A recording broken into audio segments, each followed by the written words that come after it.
At an eastern Canadian port, soldiers with long service abroad arrive for 30 days of home leave. 450 men who have spent 5 years abroad arrive in time to spend the 1944 Christmas in Canada. Canadian Legion and Red Cross workers give the boys a taste of real Canadian food. And does it taste good?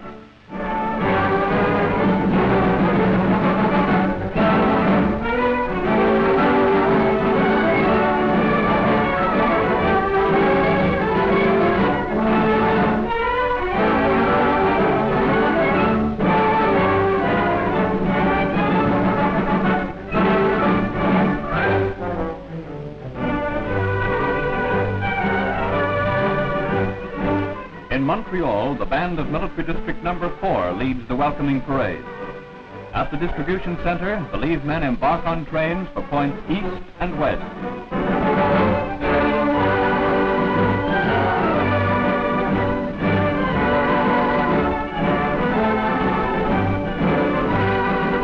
Families break the barriers and rush to greet their sons and husbands as local boys bring up the rear. The station becomes a swirling mass of happy humanity as the veterans are greeted by loved ones. After the mud of Holland and the cold of northern Italy, the land of the maple sure looks good to Canada's tried and tested warriors. 30 days of heaven is the reward for the inferno of Casino and the crucible of Caen.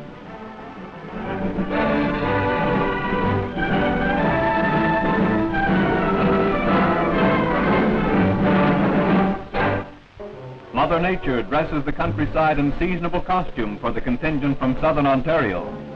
The most paralyzing blizzard of its history isolates Toronto from the outside world for 3 days. 22.5 inches of snow falls in one continuous storm, an all-time record. Until cleared by snowploughs, all main roads are blocked.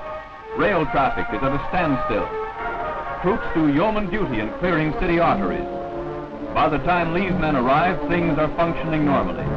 For them, it is a white and happy Christmas.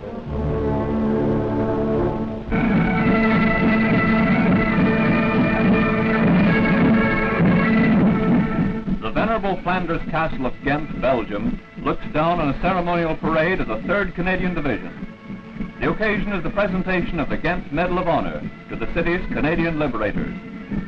From the castle courtyard, masked pipe bands lead the procession across the canal bridge onto the Hotel de Ville.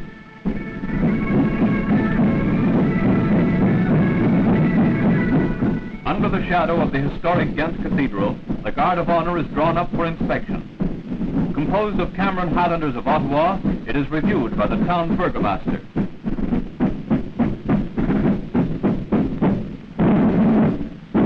As a return gesture, 3rd Div makes a presentation of colors to the city. Brigadier Todd makes the award on behalf of the divisional commander. Burgemeister Steigen accepts the ensign as mayor of the city in a colorful ceremony in the city hall. A handclasp of friendship between the old world and the new.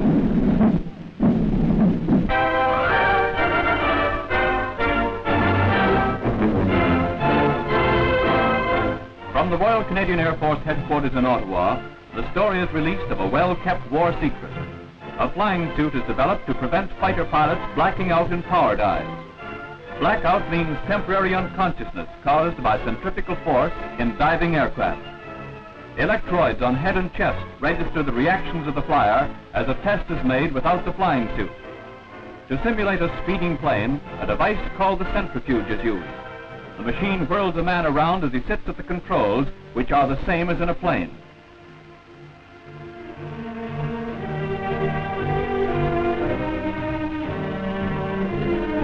He operates his guns as in action against a special moving target. While all this is going on, the airman's heart action is recorded by means of an X-ray machine. An electronic control system keeps the centrifuge spinning at the desired speeds as the experiment gets underway.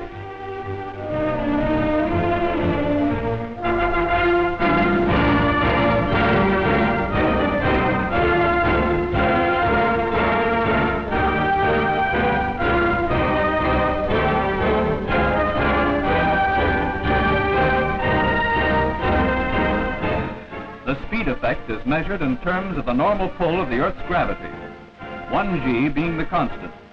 5 Gs means 5 times the Earth's pull. At 7 Gs, a 150-pound pilot weighs more than half a ton. His fighter is heavier than a Lancaster bomber. A self-operating camera records the action of the pilot as speed is increased. The measuring instrument, on the right, records the centrifugal force in terms of Gs. At 5 Gs, without the special flying suit, he takes the count.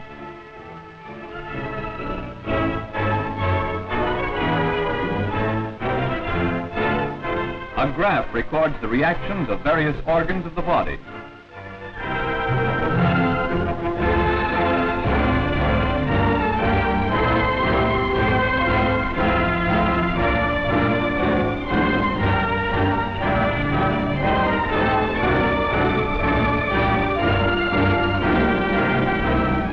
In the special flying suit, columns of liquid are contained in a rubber lining. It fits the pilot's body from ankles to chest. Its function is to provide pressure against the body to compensate for the internal forces set up by outside pressure. On test, dressed in the flying suit, a condition of 7 Gs is reached without the pilot blacking out.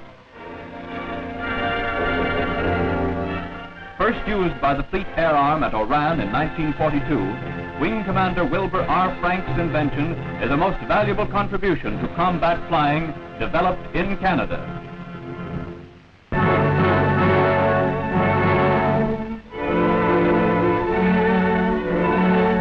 The Moz River remains the line of demarcation between the enemy and forward units of the 1st Canadian Army. North of Sertogenbosch, the battlefield is still in a badly flooded condition. Although several flare-ups have occurred in the Nijmegen sector, patrol activity alone keeps the troops in Holland busy. Armored units spend their time repairing and refitting for future attacks. It is the custom to test the guns every morning. Moving up to the Canadian-held riverbank, test shots are fired daily across the river on German positions.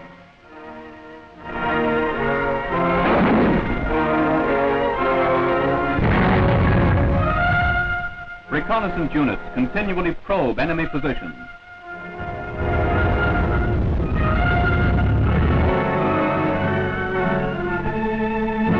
On the Frontline River, icebreakers are at work to keep the channel open. To a field company, the RCE goes the task of clearing the ice from around the pontoons of a bridge to avoid packing.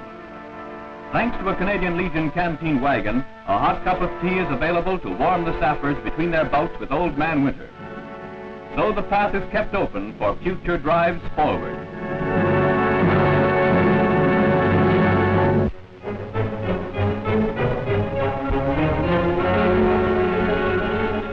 In northern Italy, artillery prepares the way for a drive to the enemy line on the Senio River.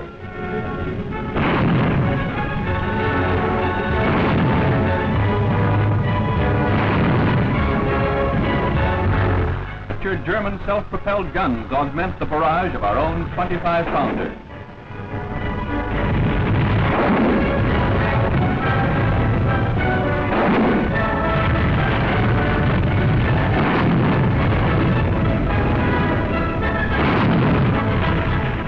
Striking north tough night battles, the Munio Canal is crossed and enemy strongpoints overrun. Jerry dies by the hundreds defending his post. On the road to the Senio, the town of Bagnacavallo is freed by Canadians. Shelled alternately by both sides, there is very little left. The tower of the Cathedral was used as an enemy OPIP. From its summit, no man's land is watched for enemy patrols.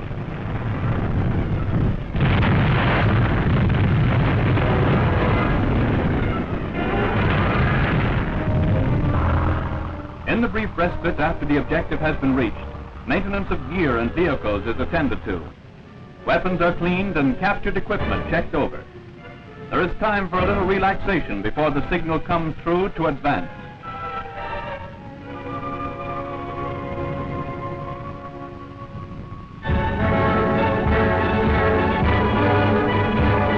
One of the refugees is a Mrs. Capaldi, a graduate in medicine of the University of Glasgow. Other residents of the town return to the ruins of their homes. Bit by bit, the rich Po Valley is being overrun by our troops. Soon northern Italy will be cleared, writing finis to a brilliant campaign of Allied arms.